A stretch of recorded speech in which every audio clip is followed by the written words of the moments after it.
Hello students, आप सभी का द ग्रीन पीपल में स्वागत है।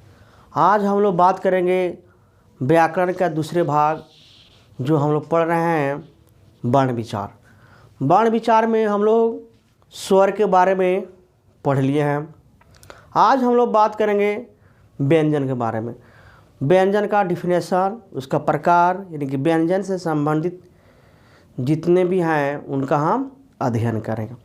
ठीक है, बिना देर किए हुए अब हम लोग शुरू करते हैं व्यंजन वर्ण। ठीक है, व्यंजन वर्ण का परिभाषा देखते हैं। पहले आज हम लोग शुरू करेंगे टॉपिक जो है, आज का जो टॉपिक है वो है हमारा व्यंजन वर्ण। क्या है बाबू? व्यंजन वर्ण। यानी कहने का मतलब आज जो भी आज हम पढ़ेंगे वो सब व्यंजन के बारे में पढ़ेंगे। किसके बारे में? तो व्यंजन के बारे में। ठीक है, व्यंजन वर्ण होता क्या है? स्वर वर्ण तो समझ गए हैं कि वो ऐसा वर्ण जिसको हमें उच्चारण करने के लिए हमें किसी दूसरे वर्ण की आवश्यकता नहीं होती है। ठीक है, ठीक उसका उल्टा होता है व्यंजन वर्ण।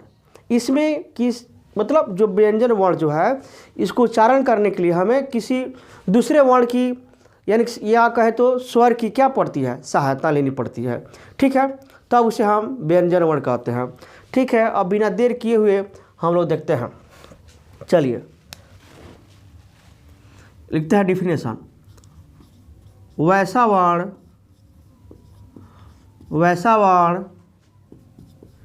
जिसका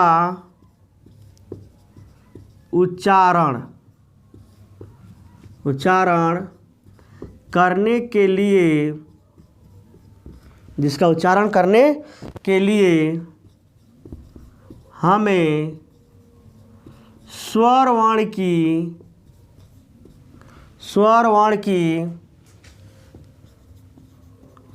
आवश्यकता लेनी पड़ती है। यानी कहने का मतलब अगर हमें व्यंजन वर्ण का उच्चारण करना है, यानी कि व्यंजन वर्ण को बोलना है, तो हमें हेल्प लेना पड़ेगा। किसका हेल्प लेना पड़ेगा? तो स्वर वर्ण की। यानी कि व्यंजन वर्ण का उच्चारण करने के लिए हमें जो सहारा लेना पड़ता है वो होता है स्वर वर्ण। अब जैसे कि हम लोग देखते हैं बाबू, जैसे में देखिए, जैसे ये जो क है, क जैसे बोलते हैं क तो अ आ रहा है, क अ आ रहा है, बोलने पर और आ रहा है जी। यानी कि जब तोड़ेंगे तो क और ये अ, क हल, इसको हल कहते हैं। जो नीचे लाइन खींचा इसको हल कहते हैं। क हल धन, इसमें नहीं कि क हल में हम जोड़ देंगे अ तो पूरा हो जाएगा क। वैसा ही देखते हैं ग, तो ग में हल, इसको लोग हलंत भी कहता है, यानी कि ग हल और इसमें अ। यहाँ देखिए ये जो है ये स्वर है। जैसे मान लेते लिखते हैं खी, ख दीर्घई खी, मतलब ख में दीर्घिकार है। ठीक है ना, दीर्घ की मात्रा है, बड़ी की मात्रा है। जैसे ख में हम किसकी मात्रा लगाए हैं? बड़ी की। देखिए यहाँ पे हम जो देख रहे हैं ये हमारा क्या है बाबू? स्वर है। ठीक है, इन स्वरों की सहायता से ये क बना, अ की सहायता से ग बना, ख बनाने के लिए हमें खी बनाने के लिए बड़ी ई की हमें मतलब सहायता लेनी पड़ी है, हेल्प लेना पड़ा है, आवश्यकता है। ठीक है, अब आगे देखते हैं कि ये तो जो ये अच्छा चल, ये जो देख रहा है ना, ये जो इसको कहते हैं हल। क्या कहते हैं? हल। कोई हलंत भी कहता है। जैसे कि हम लिख दिए म में हल, ये जो नीचे दिखाई दे रहा है ना, हल जैसा है। हल कैसा होता है बाबू? जैसे खेत जोतने के लिए ऐसा होता है ना, इस टाइप रहता है, यहाँ बैल बांध दिया जाता है ना। ये जो नीचे है इसको हम हल कहते हैं। क्या कहते हैं? हल। ठीक है, अब हम आगे देखते हैं एक बात और ये देखिए, ये जो दिखाई दे रहा है ये वाला, इसको कहा जाता है आधा व्यंजन। इसको क्या कहा जाता है? आधा व्यंजन। ये आधा व्यंजन है, यानी इसको और भी नाम है स्वर रहित व्यंजन। स्वर रहित व्यंजन भी कहा जाता है इसको। किसको? जो क में, ग में और ह में जो आप देख रहे हैं हलंत, यानी कि जिसमें हलंत लगा हो किसी व्यंजन में, उसे हम आधा व्यंजन या ई कहें कि स्वर रहित व्यंजन कहते हैं। जब इसमें स्वर आ जाता है तो ये पूरा का पूरा ये जो है ये सब आपका मतलब पूरा व्यंजन, ये कि पूर्ण व्यंजन हो जाएगा, ये हमारा हो जाएगा पूर्ण व्यंजन। ठीक है, ये क हल, ग में हल दिखाई दे रहा है, ख में हल, इसको कहेंगे आधा व्यंजन या स्वर रहित व्यंजन। आ ये स्वर है, इसकी सहायता से यानी कि आधा व्यंजन में जब स्वरों की जब सहायता ली जाती है, आवश्यकता मतलब पड़ती है, आवश्यकता लिया जाता है, ठीक है, उसको हम कहते हैं स्वर रहित व्यंजन। ठीक है, आवश्यकता लेनी पड़ी यानी कि जिसमें आवश्यकता होती है, इसको कह सकते हैं हम यहाँ पर लिख देते हैं सहारा। सहारा लेना पड़ता है, क्या लेना पड़ता है? सहारा लेना पड़ता है। किसका सहारा जी? स्वर का। यानी कि कहने का मतलब आधा व्यंजन में जब हम स्वर का हेल्प लेते हैं, सहायता मतलब उसे लेते हैं, तो हमारा बनता है पूर्ण व्यंजन।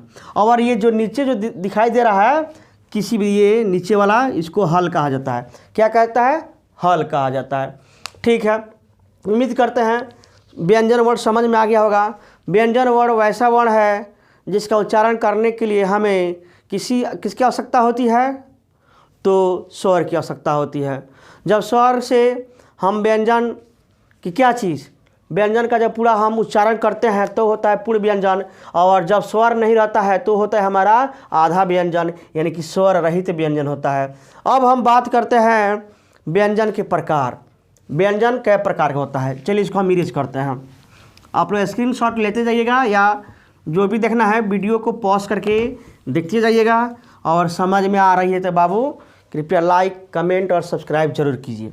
ठीक है, अब चलते हैं व्यंजन के प्रकार। इसको देखिए, ये हो जाएगा बाबू हमारा 3।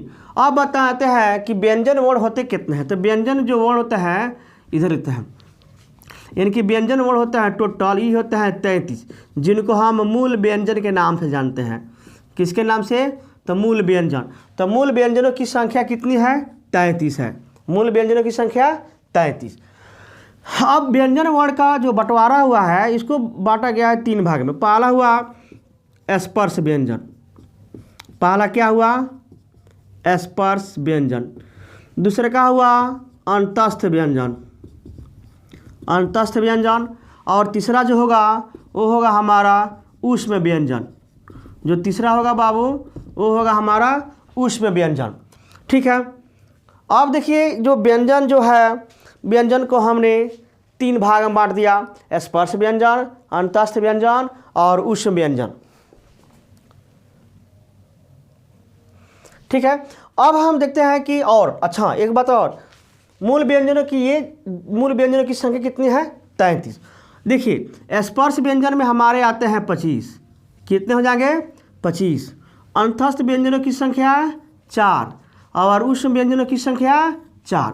तो 25 4 29, 29 4 33, यानी कि मूल व्यंजन कितने हो गए बाबू? 33 हो गए। अब हम बारी बारी से बात करेंगे स्पर्श व्यंजन के बारे में, अंतस्थ व्यंजन के बारे में और ऊष्म व्यंजन के बारे में। ठीक है, टॉपिक है या स्टार देखिए, जो लिखना है लिखिए स्पर्श व्यंजन। स्पर्श व्यंजन है क्या? देखिए स्पर्श व्यंजन है यानी कि स्पर्श मतलब छूना, यानी कि जो जीभ हमारा जो है वो मुंह में किसी न किसी भाग को जब स्पर्श करता हो, जो छूता है, मतलब छूता है यानी कि स्पर्श करता है, ठीक है, तब वो हमारा हम तब उसका हम उच्चारण करते हैं, तब उस टाइप के जो व्यंजन होते हैं उसको हम स्पर्श व्यंजन कहते हैं। स्पर्श व्यंजनों की जो संख्या है वो है टोटल हमारी 25।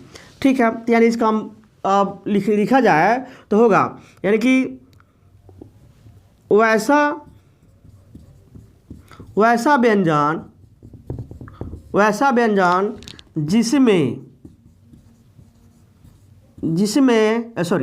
व्यंजन जिसके उच्चारण के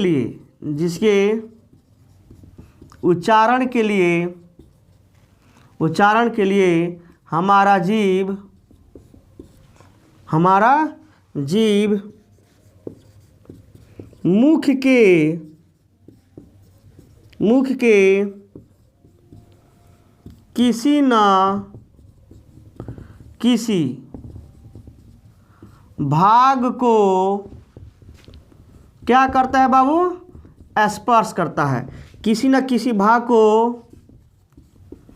स्पर्श करता है। किसी न किसी भाग को स्पर्श करता है तब वैसे व्यंजन को हम स्पर्श व्यंजन कहते हैं। तब वैसे व्यंजन को स्पर्श व्यंजन कहते हैं। स्पर्श व्यंजन कहते हैं। हम बताएं बाबू स्पर्श व्यंजनों की जो संख्या है 25 है। तो लिख देते हैं यहाँ पे स्पर्श व्यंजनों की संख्या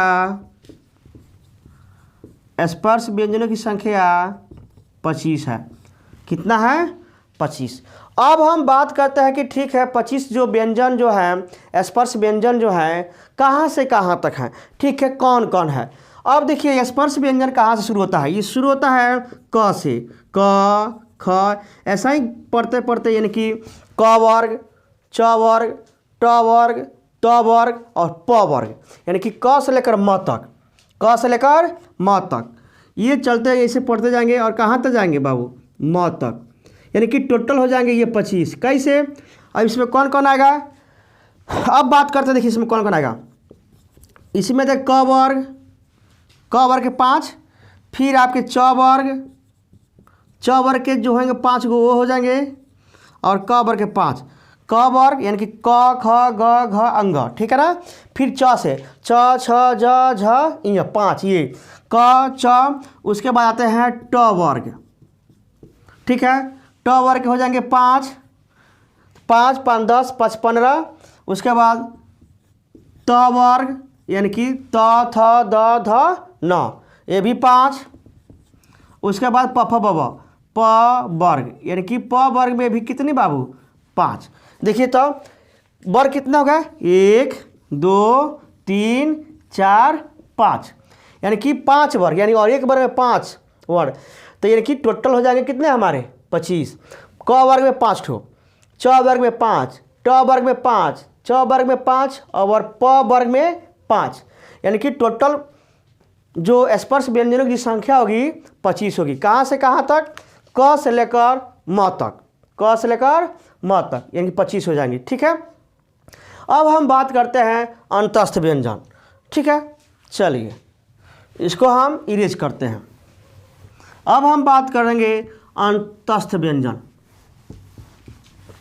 कोई पूछता है बाबू व्यंजनों यानी कि मूल व्यंजनों की संख्या कितनी है?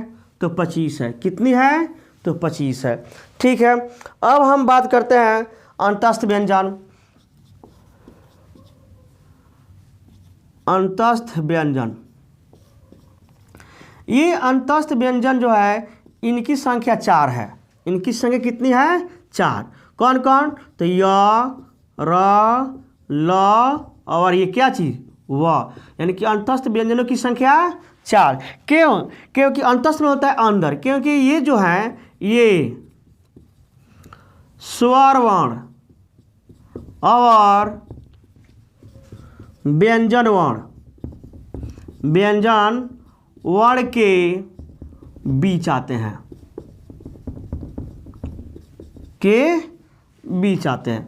ठीक है।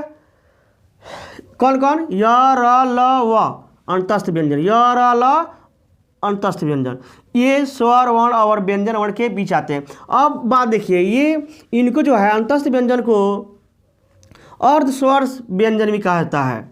अंतस्थ व्यंजन को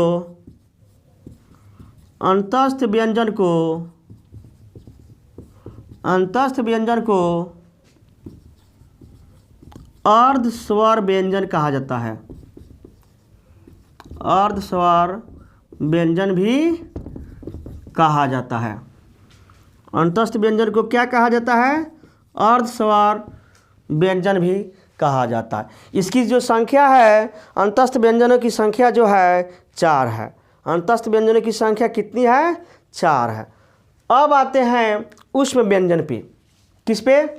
ऊष्म व्यंजन। चलिए इसमें शायद उम्मीद करता हूँ किसी को डाउट नहीं होना चाहिए। अगला देखते हैं ऊष्म व्यंजन। ऊष्म व्यंजन, ये ऊष्म व्यंजन नाम है ऊष्म। ऊष्म का मतलब होता है गर्म। क्या होता है जी? गर्म। तो यानी कि ऊष्म व्यंजन में जब हम इस व्यंजन का जब हम उच्चारण करते हैं तो उच्चारण करते हमारे मुख से एक विशेष प्रकार की हवा निकलती है जो क्या होती है, गर्म होती है।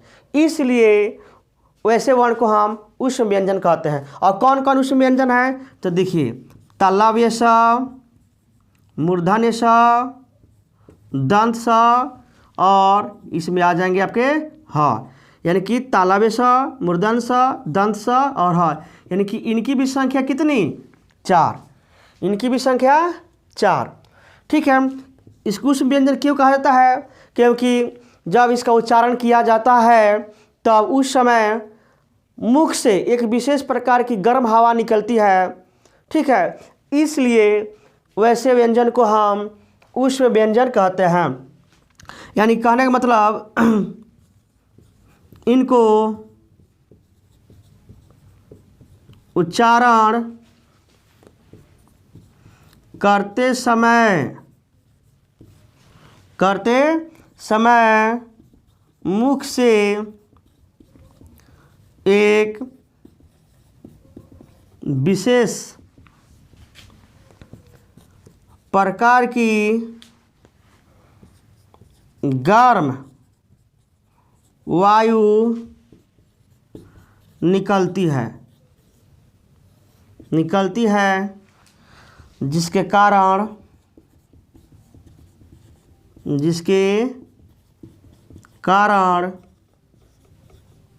इनको उष्ण व्यंजन कहा जाता है। उष्ण व्यंजन कहा जाता है। उम्मीद करता हूँ यहाँ तक समझ में आ गया होगा। उष्ण व्यंजन की संख्या 4, तालव्य स, मूर्धन्य स, दंत स और ह। इनको उच्चारण करते समय मुख से एक विशेष प्रकार की गर्म वायु निकलती है जिसके कारण इनको हम उष्ण व्यंजन कहते हैं। उष्ण मतलब गर्मी, उष्ण मतलब गर्म। ठीक है, कौन कौन है, तालव्य स, मूर्धन्य स, दंत स, ह। और देखिए इसमें क्या होता है, जब इसका उच्चारण जब किया जाता है, ठीक है, तो इनका उच्चारण घर्षण से निकलता है। यानी कि जब घर्षण होता है तभी हवा गर्म होती है। ठीक है ना, यानी कहने का मतलब इनका जो उच्चारण जो होता है घर्षण के कारण होता है। घर्षण के कारण, और कौन घर्षण, हमारे मुख में जीभ, तालु, दांत इत्यादि से, ठीक है ना, घर्षण के कारण उष्ण व्यंजन निकलते हैं। यानी कि उष्ण मतलब गर्मी। ठीक है, अब हम देखते हैं, यानी कि 3 हम देख लिए, 33 टोटल हो गया। अब फिर देखिए हम दोबारा री कर लेते हैं। स्पर्श व्यंजनों की संख्या 4, स्पर्श व्यंजनों की संख्या 4, क से लेकर म तक 25 वहाँ हो गए। अंतस्थ व्यंजन 4, य, र, ल, व। उष्ण व्यंजन 4, तालव्य स, मूर्धन्य स, दंत स और ह। टोटल हो गए 33। ये तो हो गए हमारे मूल व्यंजन। इनके अलावा कुछ और भी व्यंजन हैं जिनके बारे में हमें जानना चाहिए। चलिए वो कौन कौन सा व्यंजन है, चलिए देखते हैं।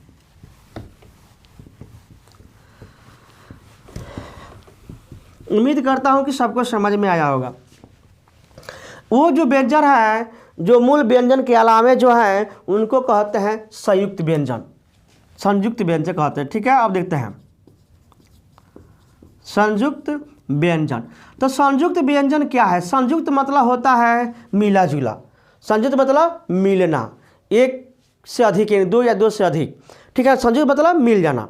ठीक है, अब देखते हैं, यानी इसका डिफिनेशन देते हैं। संयुक्त व्यंजन यानी कि कहने मतलब वैसा व्यंजन जिनका निर्माण मतलब बनते हैं, वैसा व्यंजन जिनका निर्माण 2 व्यंजनों के मिलने से, 2 व्यंजनों के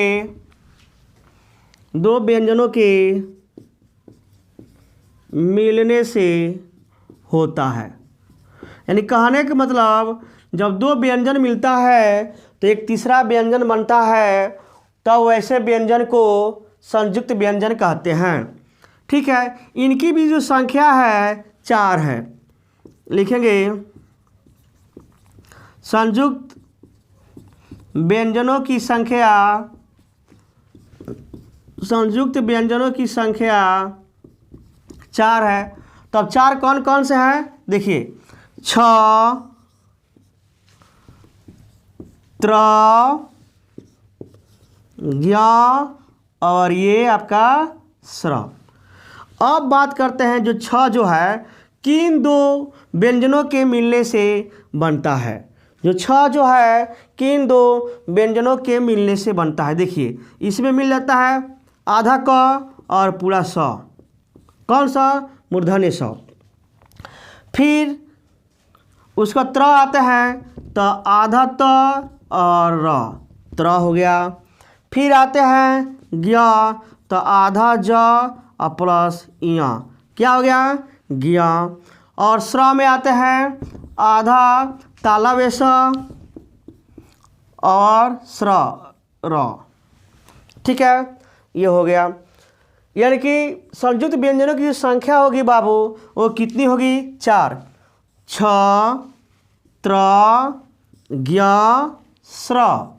छ, त्र, ज्ञ, स्र। संयुक्त व्यंजनों की संख्या 4। और ये भी बता दिए हैं कि किनके किनके मिलने से ये बनते हैं। संयुक्त व्यंजन का मतलब हुआ, समझ लीजिए कि इसमें दो व्यंजनों का मेल हुआ है। दो व्यंजनों के मिलने से जो एक नया व्यंजन बना है जिसको हम संयुक्त व्यंजन के नाम से जानते हैं। ये तो संयुक्त व्यंजन हो गए। एक दो और है उसको भी हम लोग देख लेते हैं। देखिए वे ज़रा हट के हैं लेकिन वे हमारे हिंदी भाषा में हमेशा काम में आते हैं। ठीक है, ठीक है। तो दोनों कौन हैं उनको भी देख लिया जाए। चलिए, उनको कहते हैं तल बिंदु वाले व्यंजन। उनको क्या कहता है? तल बिंदु वाले व्यंजन। तल बिंदु वाले व्यंजन। तल बिंदु वाले जो व्यंजन है इनकी जो संख्या है हिंदी में वो है 2। तल बिंदु वाले व्यंजनों की संख्या जो है हिंदी में है 2। तो आखिर वो 2 कौन कौन हैं? ठीक है, तो उन दोनों के बारे में हम थोड़ा देख लेते हैं। तल मतलब समझते हैं? तल में होता है तली यानी कि पेंदी। ठीक है ना, पेंदी। तो उनकी संख्या 2 है। कौन कौन? वे हैं ड के नीचे अगर बिंदु देते हैं, एक ये हो गया, ठीक है, और एक हुआ ढ के नीचे बिंदु। यानी कि ये दोनों जो हैं ये तल वाले बिंदु का मतलब तल बिंदु वाले व्यंजन कहलाते हैं। तल बिंदु वाले व्यंजनों की संख्या हिंदी में बात किया जाए तो 2 होते हैं। कितने होते हैं? 2 होते हैं। चलिए, आज हमारा जो व्यंजन था व्यंजन वर्ण समाप्त हुआ। नेक्स्ट वीडियो में हम बात करेंगे जितने भी वर्ण हैं वर्ण का उच्चारण, और भी पूरा ट्रिकली, उसमें रट्टा मारने की कोई ज़रूरत नहीं है। ठीक है, बहुत ट्रिकली, वो इतना आसान होगा कि आप देखते देखते ही ऐसा ही बता दीजिएगा। ठीक है, अगर वीडियो अच्छा लगा हो तो लाइक सब्सक्राइब ज़रूर करें और शेयर करें। धन्यवाद।